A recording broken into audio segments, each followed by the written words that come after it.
ጤና ይስጥልኝ። ስዊድናዊው ቪክቶር ዮኬሬሽ ከብዙ የአውሮፓ ቡድኖች ጋር ስሙ እየተያያዘ ይገኛል። ይሄ የስፖርቲንግ ሊዝበን አጥቂ ማለት ነው። በተለይ ደግሞ ከእንግሊዝ ቡድኖች ከማን ዩናይትድ፣ ከአርሰናል፣ ከቼልሲ ጋር ስሙ በተደጋጋሚ እየተያያዘ ይገኛል እና ከዚህ አንጻር ከአርሰናል ጋር አገናኝተን ምናልባት ወደ አርሰናል ቢሄድ ምን አይነት ኮንትሪቢሽኖች ሊኖሩት ይችላሉ ብለን ለመጥቀስ እንሞክራለን።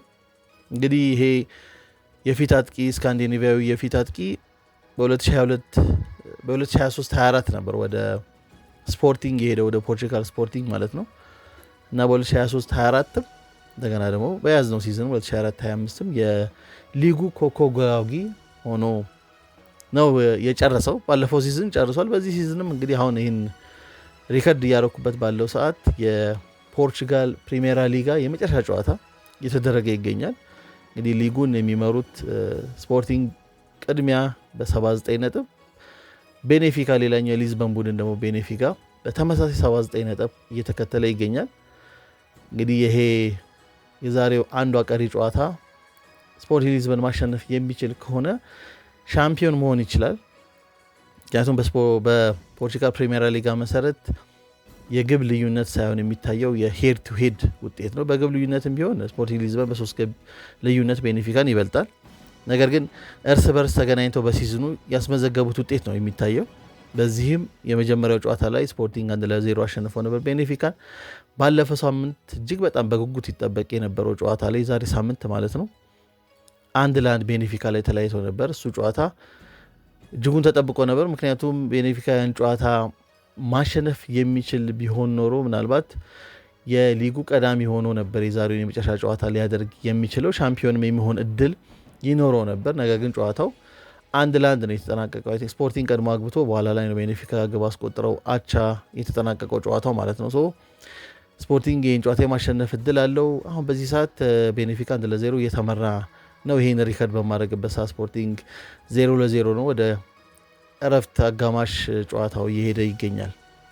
ስፖርቲንግ ይሄን የዚህ ዓመት 2024-25 ማሸነፍ ከቻሉ ከ70 ዓመት በላይ ሆናቸዋል በባክ ቱ ባክ የፕሪሜራ ሊጋው ሻምፒዮን ከሆኑ ማለት ነው። ሌሎቹ የፖርቹጋል ታላላቅ ቡድኖች ማለት ነው እንደነ ቤኔፊካና ፖርቶ በተደጋጋሚ ባክ ቱ ባክ ከዛም በላይ ማሸነፍ ችሏል።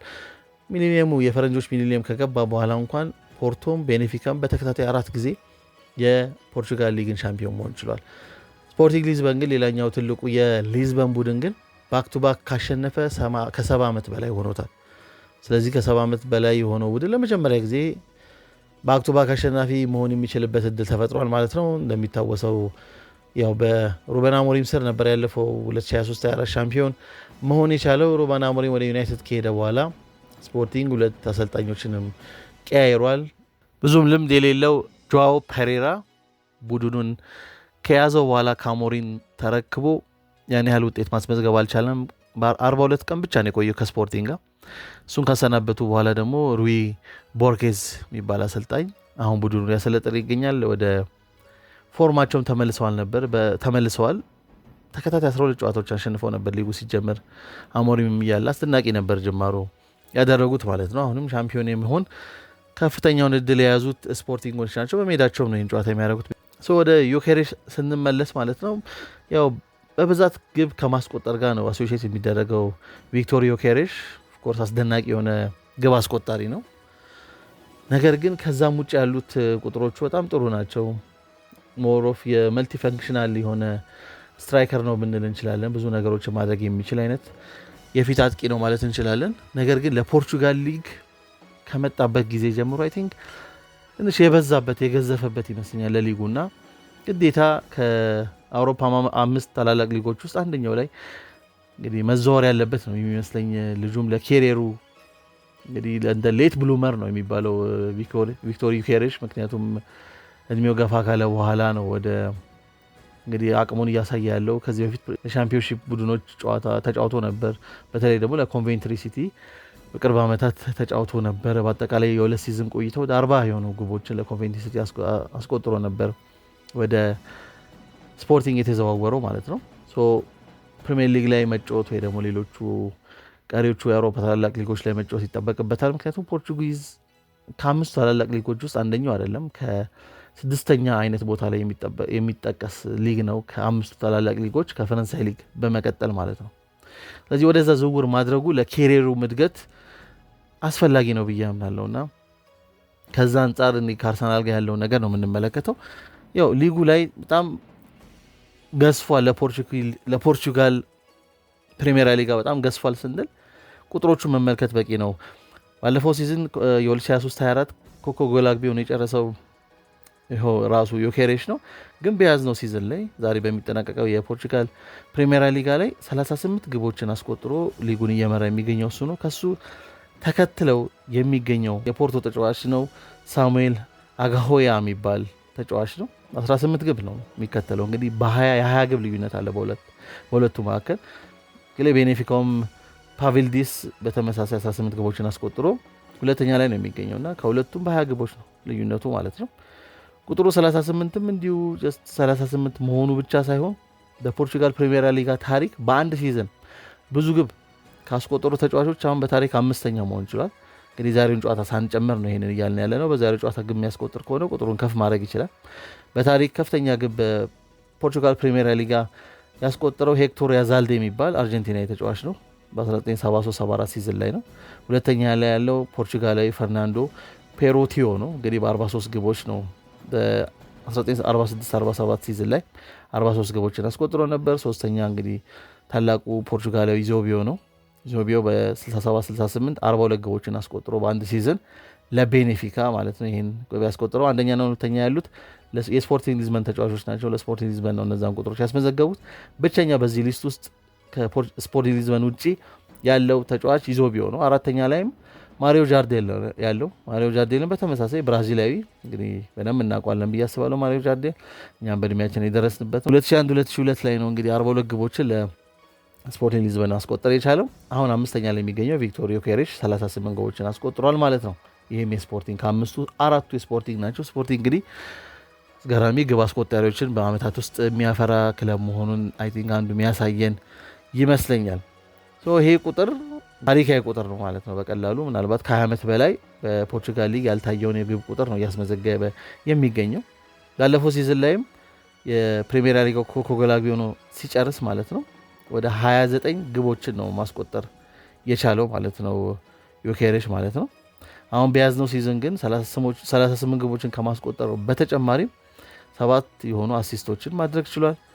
በአጠቃላይ የግብ ያስቆጠረው ግብና አሲስቱ ስንደምር ወደ 45 ነው። ከሱ በመቀጠል ሁለተኛ የሚገኘው ብዙ ግቦችን ማስቆጠርና አሲስት ማድረግ የቻለው ወይም ግብ ላይ በቀጥታ መሳተፍ ሁለተኛ ደረጃ ላይ የሚገኘው ፓቭሊዲስ ነው። ፓቭሊዲስ 25 ግቦች ላይ በቀጥታ ተሳትፏል፣ በግብና በአሲስት ማለት ነው። እንግዲህ 25 የ20 ግብ ልዩነት አለው ማለት ነውና ቁጥሮቹ አጠቃላይ ብንመለከትም አስደናቂ የሆነው ቁጥር ነው። ለፕሪሚየር ሊጋው እጅግ በጣም የገዘፈ የፊት አጥቂ ነውና የበለጠ አቅሙን ወደ ሌሎች ሊጎች ሄዶ ማሳየት የሚጠበቅበት ይመስለኛል ማለት ነው።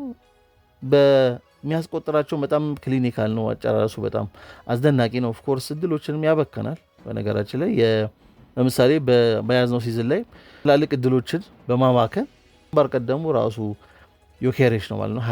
22 የሆኑ ቢግ ቻንሶችን ሚስ አድርጓል ማለት ነው። ዮኬሬሽ ባለፈው ሲዝን ላይ 12 የሚሆኑ ቢግ ቻንሶችን ሚስ አድርጓል ማለት ነው። እንግዲህ ብዙ የግብ ዕድሎችም የበለጠ የሚፈጠሩበት አጋጣሚ አለ ማለት ነው፣ ግብን ከማስቆጠር ባለፈ ማለት ነው። በሁሉም ረገድ ለሊጉ የገዘፈ አይነት ተጫዋች ነው ብዬ አስባለሁ።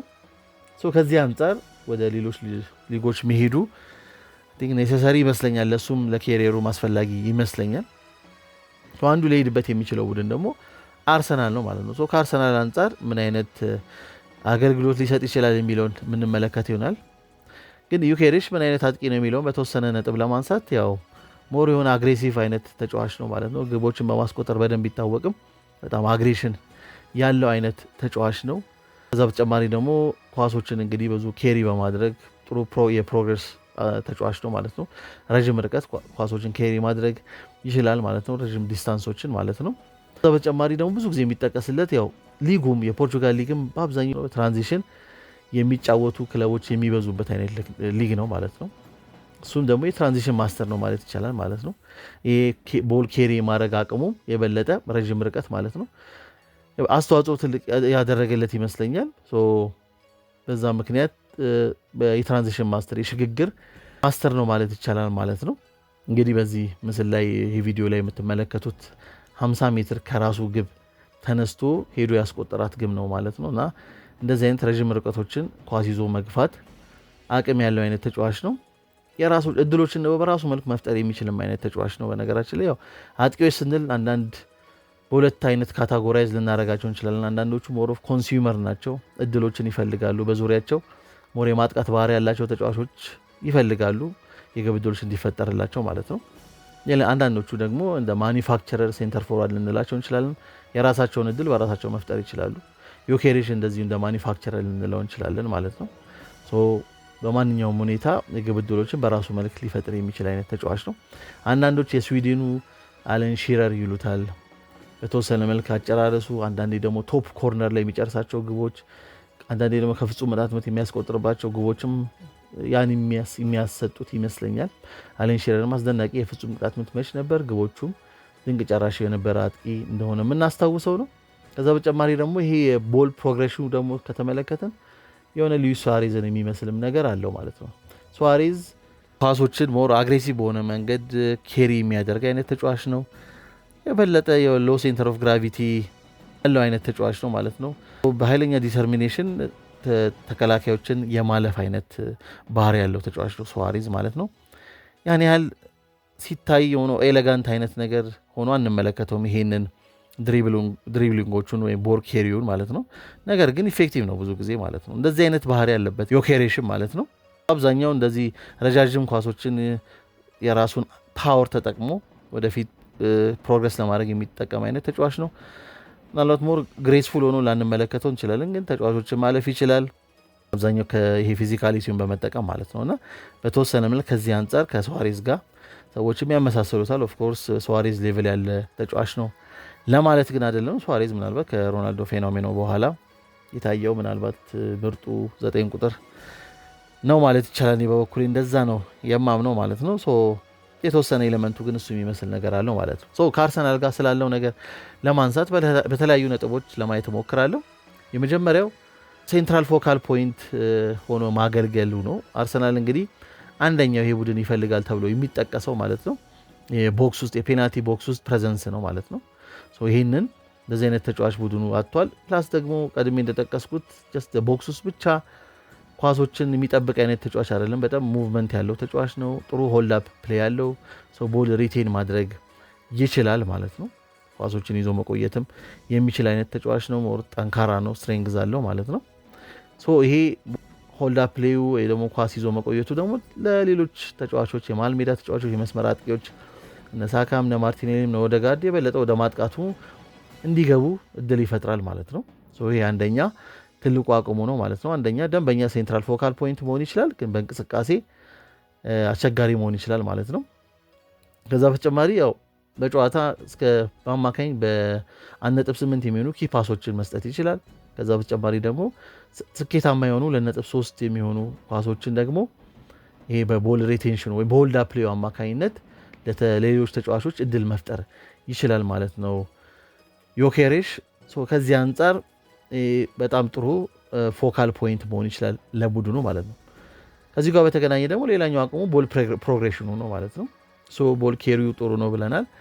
እዚህ ቁጥር ላይ እንደምንመለከተው የተለያዩ አውሮፓ ላይ የሚፈለጉ ትላልቅ አጥቂዎች የምትመለከቱት ምስል ላይ ያለ ማለት ነው። እዛ ላይ የኬሪንግ የሚለውን ሴክሽን ብትመለከቱት አስደናቂ ቁጥር ነው ማለት ነው በዮኬሬሽ ጋር የምንመለከተው። እዚህ ምስል ላይ እንግዲህ አሌክሳንደር ኢሳክ አለ፣ እንደ ቪክቶር ኦሰሜን አይነት ተጫዋች አለ። እነዚህን የመሳሰሉ ተጫዋቾች አሉ። ከዛ በተጨማሪ ደግሞ ሌላኛው አርሰናል የሚፈልገው የሚባለው ቤንጃሚን ሼሽኮ አለ፣ ዴላፕ አይነት ተጫዋች አለ። የሊሉ ደግሞ ካናዳዊው ጆናታን ዴቪድ አለ። ከሁሉም ጋር ኦሌ ዋትኪንስም አለ። ከሁሉም ጋር ቁጥሩን ብናየው የቦል ኬሪንጉ ማለት ነው ከሁሉም የበላይ ሆኖ የምናገኘው እሱ ነው። ጥሩ የሆነ ቦል ኬሪየር ነው ማለት ነው። ከዛ በተጨማሪ ደግሞ በጨዋታ ወደ 5.6 የሚደርስ ፕሮግሬሲቭ ኬሪዎችን ማድረግ ይችላል። ሴም ታይም ደግሞ 2.5 የሚሆን ደግሞ ስኬታማ የሆኑ ቴኮኖችን ማድረግ ይችላል። ጨዋታ ተጫዋችን ማለፍ ማለት ነው። ቀድሜ እንደጠቀስኩት ያን ያህል ኤሌጋንሲ ነገር አይታየም፣ ወይም ኤሌጋንት የሆነ ነገር ላትመለከቱበት ትችላላችሁ። ነገር ግን ብዙ ጊዜ ኢፌክቲቭ ነው ማለት ነው። ይሄ ሙቭመንቱ በተለይ ደግሞ ፊዚካሉን በደንብ ይጠቀማል ማለት ነው። ስትሬንግዙን ፊዚካል ስትሬንግዙን በደንብ የሚጠቀም አይነት ተጫዋች ነው። ሌላኛው ነጥብ ደግሞ ይሄ ሙቭመንቱ ነው ማለት ነው። ኢንቴሊጀንት ነው ወይም እንቅስቃሴዎቹ ማለት ነው። ያው ቦክስ ውስጥ ብቻ የሚቆይ አይነት ተጫዋች አይደለም። በደንብ እንቅስቃሴ የሚያደርግ አይነት ተጫዋች ነው። ወደ ግራ ሀፍ ስፔስ በተለይ ማዘንበል አይነት የሚወድ አይነት ተጫዋች ነው እና አርሰናል ደግሞ ምናልባት ማጥቃቱ የበለጠ ስትራክቸርድ ቢሆነው ፍሉዲቲ ያለው ፊት መስመር ላይ የምናያቸው ተጫዋቾች ፊት መስመር ላይ ብቻ ሆነው አይቆዩም። በጥልቀት ወደኋላ ይመለሳሉ። በኋላ ላይ የምትመለከቷቸው ተጫዋች ወደፊት ሲሄዱ እንመለከታለን። የመስመር አጥቂዎች በአንዳንድ አጋጣሚዎች ወደ ማል ሲገቡ እንመለከታለን። በተወሰነ መልክ ፍሉዲቲ ያለው ማለት ነው። ለዚህ ፍሉድ የሆነ ፍሮንት ትሪ ደግሞ የሚሆን አይነት ተጫዋች ነው ማለት ነው። ለዚህ ለሮቴሽናል ሙቭመንት በደንብ የሚመች አይነት ፊት አጥቂ ነው ማለት ነው ዮኬሬሽ ማለት ነው። ቀድሜ እንደጠቀስኩት ወደ መስመር ወደ ጎን ድሪፍት ማድረግ ይፈልጋል። በአብዛኛው ደግሞ ወደ ግራ ሀፍ ስፔሱ ላይ ነው ድሪፍት ማድረግ የሚፈልገው። ሰው ወደ ግራ በሚወጣበት ጊዜ እንደ ማርቲኔሊ አይነት ተጫዋች ከሆነ በዛ በኩል ያለው የበለጠ ወደ ሴንተር መግባት ይችላል። ይሄን ዳይናሚዝም ይጨምራል ማለት ነው ለቡድኑ ማለት ነው። እንደዚህ አይነት እንቅስቃሴ አሁን ጋብርኤል ሄሱስ በነበረ ጊዜ ጋብርኤል ሄሱስ ከዛም ባለፈ በጣም ብዙ ነፃነት የነበረው አይነት ተጫዋች ነበር 2022-23 ላይ በተለይ ማለት ነው። በጥልቀት ወደ ኋላም በደንብ ቢውልድ አፕ ላይ ለመሳተፍም ስለሚገባ ግን ከዛ በተጨማሪ ግን ወደ ግራ ሀፍ ስፔስም ድሪፍት ያደርግ ነበረ ወይ ወደ ግራ መስመር ድሪፍት ያደርግ ነበር። ይሄ ፊት ለፊት ላይ ያለውን ይሄ ዳይናሚክ የሆነ ፍሉዲቲን ሊጨምር ችሏል ማለት ነው። ያን የሚመስል አይነት እድል የመፍጠር ቻንስ ይኖረዋል ማለት ነው ይሄ ዮኬሬሽ እሱም ድሪፍት ማድረግ ወደ ግራ ስለሚያዘወትር ማለት ነው።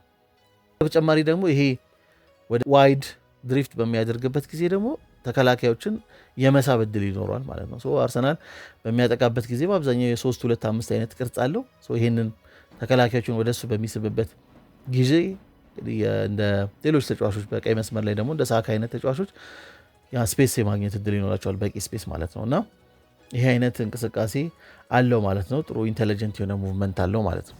ሶስተኛ ከፕሬሲንግ ጋርና ከዲፌንሲቭ ኮንትሪቢሽኑ አንጻር ስንመለከት ማለት ነው ያን ያህል በፕሬሲንግ የሚታማ አይነት አይደለም። ጥሩ ፕሬስ ማድረግ የሚችል አይነት ተጫዋች ነው። አሁን ላይ አይ ቲንክ የዛሬ ወር አካባቢ ኤፕሪል ላይ የተመለከትኩት ቁጥር በፕሪሚየር ሊጋው 30 የሚሆን ጊዜ ዲስፖሰስ በማድረግ አታኪንግ ሰርድ ላይ ማለት ነው ዲስፖሰስ በማድረግ ቀዳሚ እንደሆነ የሚገልጽ ነገር ተመልክቼ ነበር። ከዛ በኋላ አፕዴት አላረኩም፣ ግን ይህን ቁጥር ተመልክቼ ነበር። ከኳስ ጋር ብቻ ሳይሆን ከኳስ ውጭም በደንብ ኮንትሪቢዩት ሊያደርግ የሚችል ፕሬስ ማድረግ የሚችል ዲፌንሲቭሊ ከፊት አስተዋጽኦ ሊያደርግ የሚችል አይነት ተጫዋች ነው ከዚህም አንጻር ማለት ነው። ሌላኛው ነጥብ ደግሞ በዙሪያው ላሉት ሞር የማጥቃት ተጫዋቾች ደግሞ ተጨማሪ እድል ሊፈጥር የሚችል አይነት ተጫዋች ነው ማለት ነው። ለምሳሌ ቀድሜ እንደጠቀስኩት ወደ ግራ መስመር የበለጠ የሚያዘነብል ስለሆነ በአንዳንድ አጋጣሚዎች ይሄ እንደ ሳካ አይነት ተጫዋች ስፔስ ያገኛል ማለት ነው። በቀኝ በኩል የሚገኝ ተጫዋች ማለት ነው።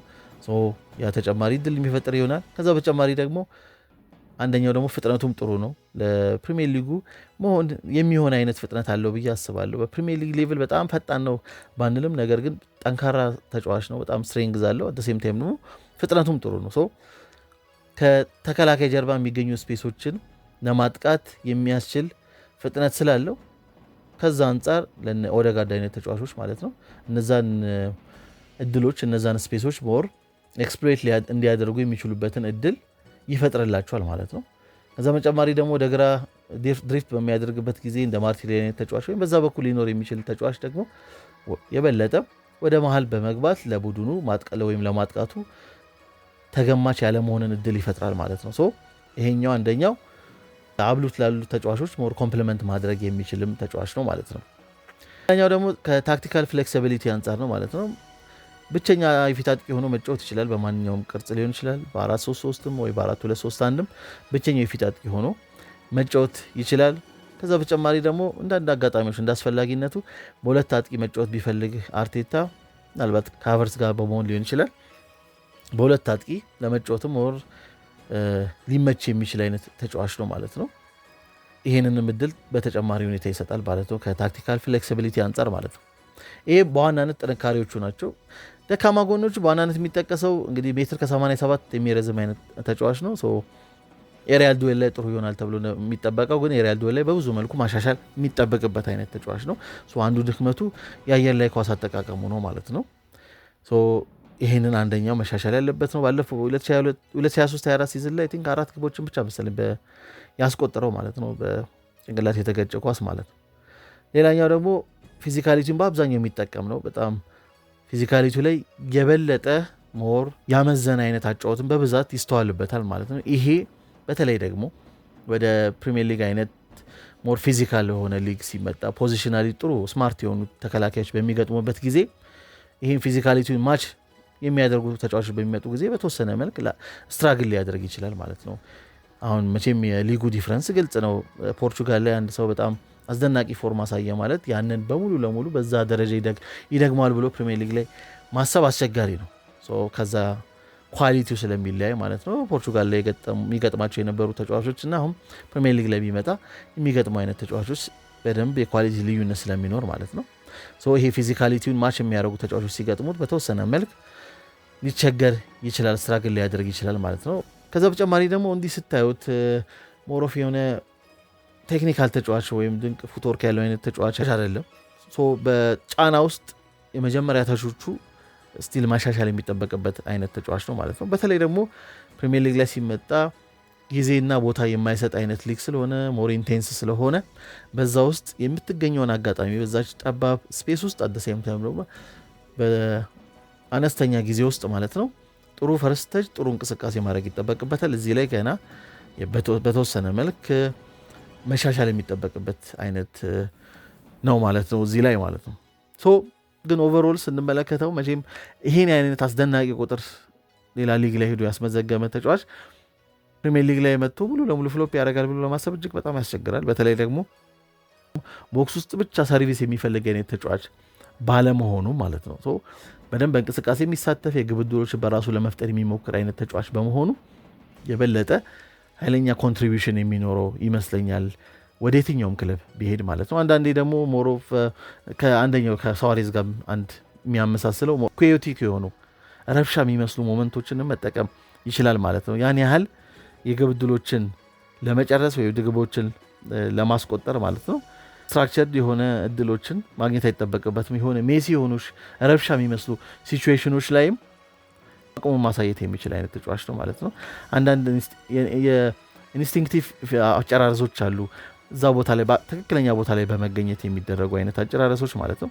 ሱዋሬዝ ላይ የምንመለከተው ድንገት ገሽቶ የሚገባ አይነት ወይ ደግሞ ኳሶች ተጨራርፈው ብዙ አይነት ንክኪዎች በስቶባቸው ቦክስ ውስጥ ማለት ነው በጣም ኪዮቲክ የሚመስል እንቅስቃሴ በስቶ ድንገት በተገኘበት ቦታ ምክንያት ግቦችን የሚያስቆጥር አይነት ነገሮች ሱዋሬዝ ላይ እንመለከት ነበረ። ይሄን የሚመስልም ነገር አለው ዮኬሬሽ ማለት ነው።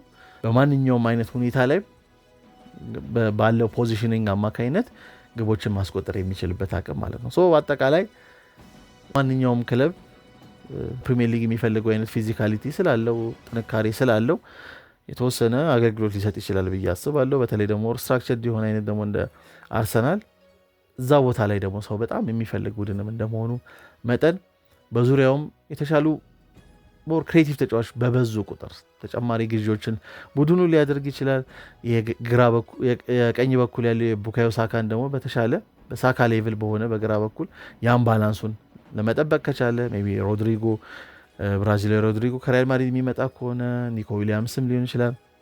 እንደዚህ አይነት ተጫዋች ቢመጣ ከሆነ ጥሩ ባላንስድ የሆነ በግራም በቀኝም ማጥቃት ካለ እንደዚህ አይነት ደግሞ ግቦችን መጨረስ የሚችል ፊት ለፊት መስመር ላይ ካለ ሞር ዳይናሚክ የሆነ በእንቅስቃሴ ሙቭመንቱ ጥሩ የሆነ አይነት ተጫዋች ካለ ቡድኑ በዚህ ሲዝን ላይ አርሰናል ላይ ስንመለከት የነበረው የተገማችነቱን በተወሰነ መልክ ሊቀንስ ይችላል ማለት ነው። ደንበኛ ደግሞ ከዚህ በፊትም ቀድሜ እንደጠቀስኩት 10 ቁጥር ላይ ከኦዴጋርድ በተሻለ ሞር አፕግሬድ ቢያደርግ ከኦዴጋርድ ማለት ነው የበለጠ ሪስክ የሚወስድ አይነት ደግሞ 10 ቁጥር ቡድኑ ደግሞ ቢኖረው ያለምንም ጥያቄ ዋንጫ የማግኘት እድሉን አርሰናል የበለጠ የሚያሰፋ ይመስለኛል። ያን ያህል ከአጠቃላይ ከስትራክቸር አንጻር ከፒኤስጂ ጋር ልዩነት ኖሮት አይመስለኝም።